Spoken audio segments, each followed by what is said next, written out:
Hi കഴിഞ്ഞ സമയം bus മാർക്കറ്റിനെ കുറിച്ച് സംസാരിച്ചില്ല. ഓക്കെ, ഇന്ന് നമുക്ക് സെൻസറി മാർക്കറ്റിംഗ് എന്താണെന്നും അത്ര ടൈപ്സ് ഓഫ് സെൻസറി മാർക്കറ്റിംഗ്സ് ഉണ്ടും അതുപോലെ എന്തായിരിക്കും ഇതിന്റെ സൈക്കോളജി ആയിട്ട് നമ്മൾ സംസാരിക്കാം.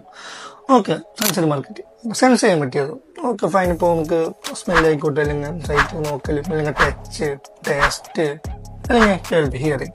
ഓക്കെ, ഈ 5 ടൈപ്സ് ഓഫ് സെൻസറിയാണ് സെൻസറി മാർക്കറ്റിംഗിലെ ഇമ്പോർട്ടൻറ്റ് തിങ്സ്. ഓക്കെ, സ്മെല്ല് എടുക്കാം നമുക്ക്. ഓക്കെ, കഴിഞ്ഞ കൊല്ലം ഏകദേശം ഈ ഒരു മന്ത് തന്നെ സ്വിഗ്ഗി എന്നൊരു brand news paper, times of Sunday എന്ന ന്യൂസ് പേപ്പറിൽ എന്ത് തോന്നിയത്, മാംഗോയുടെ ഫോട്ടോ കൊടുത്തിട്ട് മാംഗോയുടെ സ്മെല്ലും കൊടുത്തിട്ട് അവർ ന്യൂസ് പേപ്പർ പബ്ലിഷ് ചെയ്തു. ആ ദിവസം തന്നെ ന്യൂസ് പേപ്പർ വായിച്ച ആൾക്കാരൊക്കെ എന്ത് തോന്നിയത്, ഈ മാംഗോയുടെ സ്മെല്ല് ഡിക്റ്റേറ്റ് ചെയ്തിട്ട് സ്വിഗ്ഗി എന്ന ആപ്ലിക്കേഷൻ എടുത്തിട്ട് എന്ത് പറയുന്നത് മാംഗോ ഓർഡർ ചെയ്തു. ഇത് സ്വിഗ്ഗി എടുത്തൊരു ക്യാമ്പയിനാണ് ഈ സെൻസിറ്റീവ് മാർക്കറ്റിംഗ് ഉപയോഗിച്ചിട്ട്. ഈ ക്യാമ്പയിന് ഓൾമോസ്റ്റ് അവർക്കൊരു നല്ലൊരു ഗ്രോത്ത്, ആ സൈഡിൽ ആ പ്രൊഡക്റ്റിന് നല്ലൊരു ഗ്രോത്തും അതുപോലെ തന്നെ ആ ഒരു ബ്രാൻഡ് അറിയപ്പെടാനും ഈ ഒരു ക്യാമ്പയിന് കാരണമായിട്ടുണ്ട്. ഓക്കെ, ഈ വരും ദിവസങ്ങളിൽ നമുക്ക് ബാക്കിയുള്ള ക്യാമ്പയിൻ എന്താണെന്നും ബാക്കിയുള്ള ഡിഫറെന്റ് എക്സാമ്പിൾ നമുക്ക് നോക്കിയിട്ട് നമുക്ക് ഈ പുതിയൊരു ടോപ്പിക്കായിട്ട് നമുക്ക് പിന്നെ വരാം. Thank you.